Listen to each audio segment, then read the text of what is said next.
Danes imamo čast gostiti predsednico Evropske komisije, gospod Ursula von der Leyen.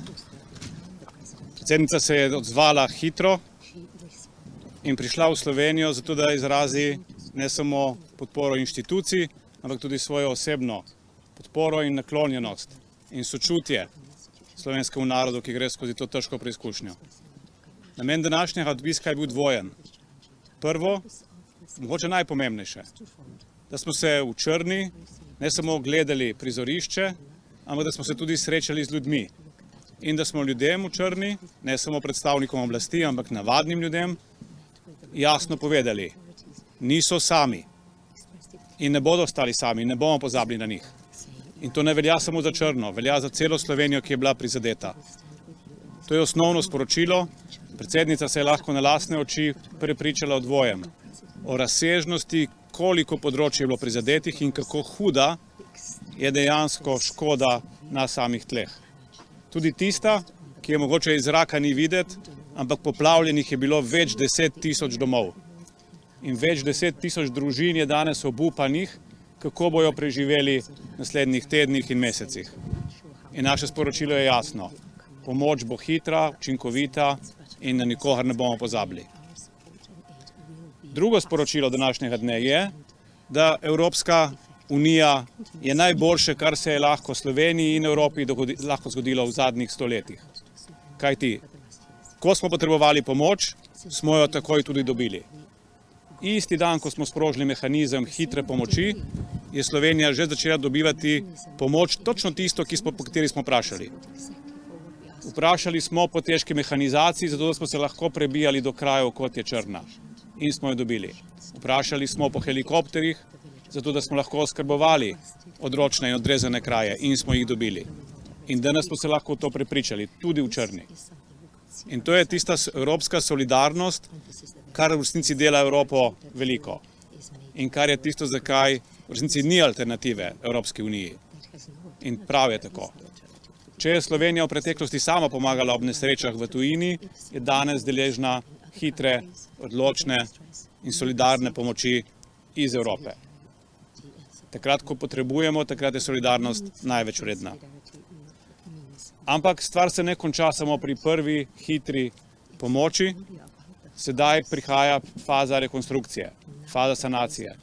In tudi na tem področju, o tem boste predsednica sama več povedala, Evropa ponuja hitro in izdatno pomoč. In mislim, da to sporočilo, ki ga bo predsednica predala, da bo Evropska komisija naredila vse, da je Slovenija deležna hitre in izdatne pomoči, kar pomeni še letos, potem pa v naslednjih letih dodatno, je tisto pomembno sporočilo, ki ga bo tudi naša vlada v vse svoje načrte sedaj tudi vgradila.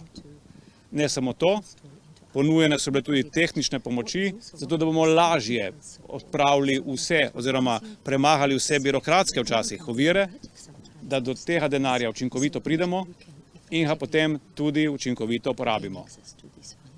Vsi se moramo zavedati, da je denar omejen, tako v evropskem proračunu kot v slovenskem. Ampak za odpravljanje teh posledic ga bo dovolj.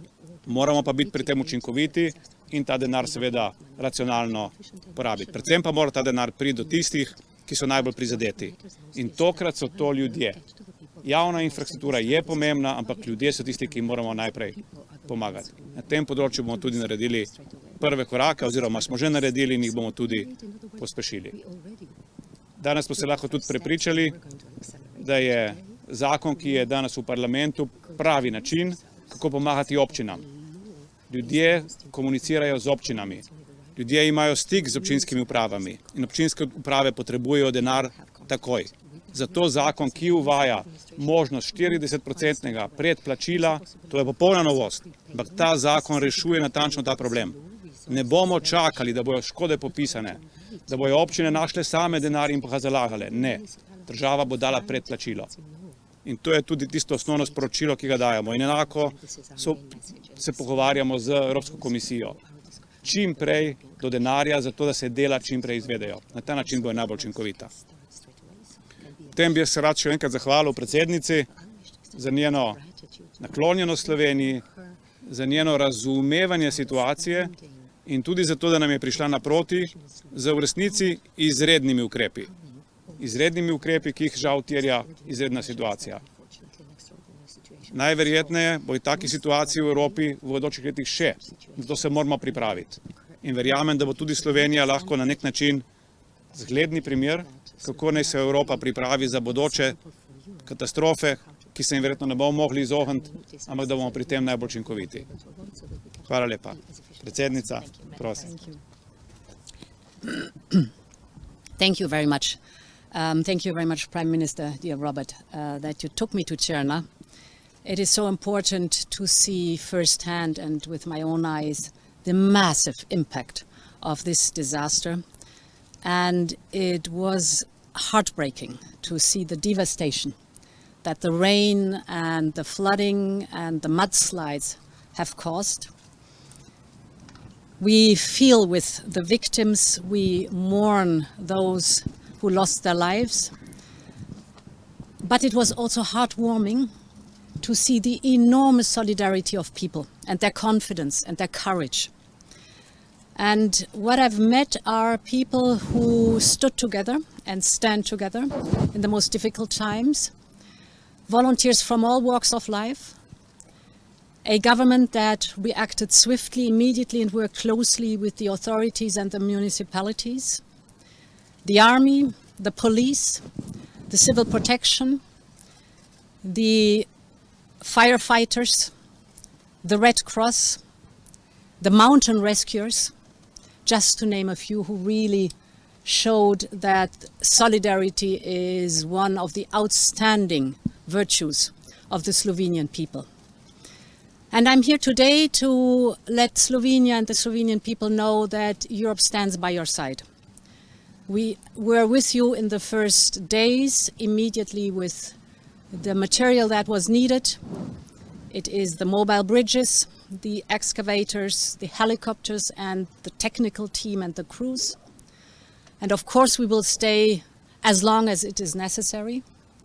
It was also impressive to see the contributions of the member states. I met French and German and Austrian and Croatian, just to name a few, that were working in Črna. But of course, there is also European solidarity needed when it comes to financial support. And I discussed today with the Prime Minister a package of 3 components for the immediate needs, but also in the mid and in the long term. A lot of investment has to be done for the recovery of this country. This package consists of, first of all, the Solidarity Fund.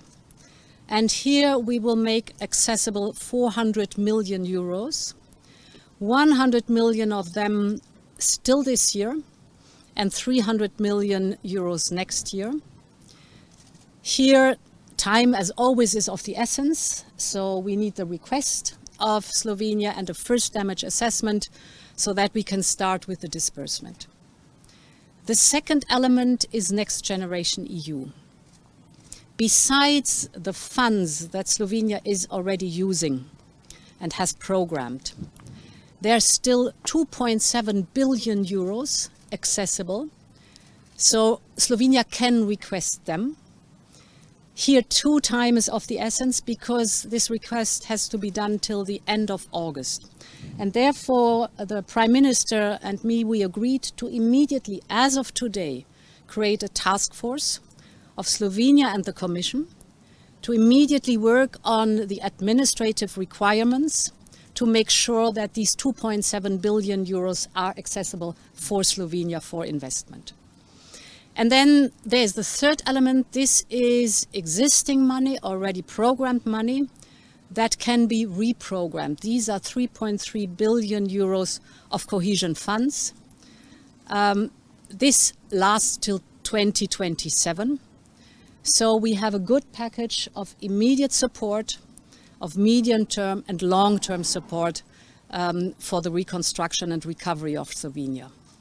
All in all, I must say, Slovenia is an outstanding example for a country, a member of the European Union, our friend, that has always been responsive immediately when others were in need. We know that from the Italian flooding, or for example, your Croatian neighbor's earthquake. Now Slovenia needs help. And of course, we stand with our friend, we stand by Slovenia. Slovenia can count on Europe. Thank you very much for bringing me here today. It was very important for me to have an impression of the impact of the flooding and of the common work that is ahead of us. Thank you very much. Hvala lepa. Dve novinarski vprašanji. Prosim, če se predstavite in postavite vprašanje. Izvolite. Robert Petrovič, Slovenske tiskovne agencije. V bistvu jaz imam kar dve vprašanji in sicer prvo je za predsednika vlade. Ali bo Slovenija zaprosila za dodatna posojila iz sklada za okrevanje? Za predsednico Evropske komisije me pa zanima, koliko bo komisija fleksibilna, da bodo sredstva iz sklada za okrevanje in kohezijske politike, ki so sicer namenjena za protipoplavne ukrepe, preusmerjena tudi za namene obnove. Hvala. Should I start? Yeah. So a maximum of flexibility will be needed because a lot has been programmed, for example, in cohesion funds, and I'm convinced that some of the projects are not existing anymore. So there we have to show, and we will show, a maximum of flexibility. And of course, the 2.7 billion of Next Generation EU are not programmed. So this is fresh money, potentially accessible if there's a request from Slovenia. So you will find the whole range of new programming and flexibility to reprogram the necessary funding. Mislim, da tisto, kar je najbolj pomembno, je, da se zavedamo, da govorimo o paketu, ki ga bomo na en način dobili iz Evropske unije skozi nepovratna sredstva. To je teh 100 plus 300 milijonov, 400 milijonov. Ob tem, to je tako imenovan kratkoročni denar, ob tem pa možnost, da koristimo dodatno povratna sredstva. Ampak pri povratnih sredstvih, tako iz okrevanja odpornosti in iz kohezije, je pomembna fleksibilnost za reprogramiranje. Vsa ta sredstva so bila v preteklosti že programirana. Če jih ne moremo preusmeriti v rekonstrukcijo, nam ne koristijo praktično nič.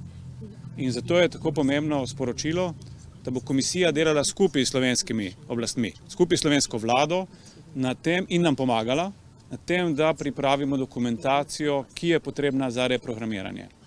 Bi pa rad že zdaj napovedal, da smo se pogovarjali tudi o tem, da slovenska vlada ustanovi poseben sklad za obnovo po poplavah, v katerega bomo vložili ne samo evropski denar, ampak tudi denar iz slovenskega proračuna.